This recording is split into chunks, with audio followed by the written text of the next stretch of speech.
கர்த்தருடைய பரிசுத்த நாமத்திற்கு மகிமை உண்டாகட்டும். எனக்கு அன்பான சகோதர சகோதரிகளுக்கு ஆண்டவராகிய இயேசு கிறிஸ்துவின் இனிய நாமத்தின் நல்வாழ்த்துதலையும் வணக்கத்தையும் தெரிவித்துக் கொள்கிறேன். காலைதோறும் கர்த்தருடைய வார்த்தை என்ற தலைப்பில் நாம் வேத வசனங்களை தியானித்து வருகிறோம். இன்றைக்கு தியானத்திற்கு நாம் எடுத்துக்கொண்ட வேத வசனம் நீதிமொழிகள் 21 அதிகாரம் 31 வசனம். குதிரை யுத்த நாளுக்கு ஆயத்தப்படும், ஜெயமோ கர்த்தரால் வரும்.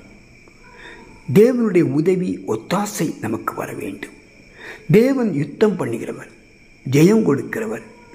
எவ்வளவுதான் திறமை, எவ்வளவுதான் வல்லமை, எவ்வளவுதான் பொருளாதாரம் இருந்தாலும் கர்த்தரால் நமக்கு கிடைத்தது என்பதை நாம் உணர வேண்டும். யுத்தம் செய்ய எவ்வளவு ஆயுதங்கள் போர் வீரர்கள் பயன்படுத்தினாலும், எவ்வளவு தீவிர பயிற்சி பெற்றிருந்தாலும் ஜெயம் கர்த்தரால் மட்டுமே வரும். நாம் தெய்வீக பிரசன்னத்தோடு இருக்கும்போது நமக்கு ஆதரவாக இருப்பார். குதிரைகளையும் வீரர்களையும் ரதங்களையும் என்னதான் நாம் ஆயத்தப்படுத்தி வைத்திருந்தாலும் மெய்யான பாதுகாப்பு, ரட்சிப்பு, ஜெயம் கர்த்தரால் மட்டுமே வரும். இராணுவத்தின் உதவி இல்லாமல் கூட ஜெயத்தை பெற்றுவிடலாம். ஆனால் கர்த்தருடைய உதவி இல்லாமல் எந்த இராணுவத்தாலும் ஜெயம் பெற முடியாது.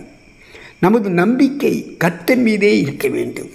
அவரே நம்மை பாதுகாக்கிறவர். அதுதான் சங்கீதம் 33:16 முதல் 20 வரை நாம் பார்த்தோமானால், எந்த ராஜாவும் தன் சேனைகளின் மிகுதியால் ரட்சிக்கப்படான், சௌரியவானும் தன் பலத்தின் மிகுதியால் தப்பான். ரட்சிக்கிறதற்கு குதிரை விருதா, அது தன் மிகுந்த வீரியத்தால் தப்புவியாது.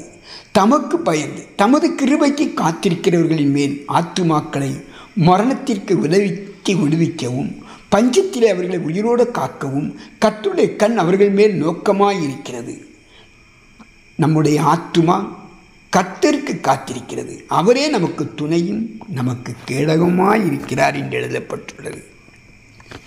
யோசுவாவின் ஜெயத்தை பற்றி யோசுவா 8 அதிகாரம் 18 முதல் 35 வரை நாம் பார்த்தோமானால், யோசுவாவின் ஒவ்வொரு செயல்பாடுகளிலும் கர்த்தர் இல்லாமல் ஜெயம் கிடைத்ததில்லை.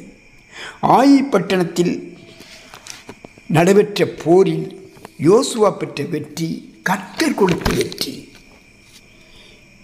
இஸ்ரவேல் போர் வீரர்கள் ஆயிக்கு எதிராக போரிட துவங்கிய அதிகாலை முதல் வெற்றியடையும் வரை கர்த்தருடைய வாக்கின்படி யோசுவா கையில் உள்ள ஈட்டியை ஆயிக்கு நேராக நீட்டிக்கொண்டே இருந்தான் என்று எழுதப்பட்டுள்ளது.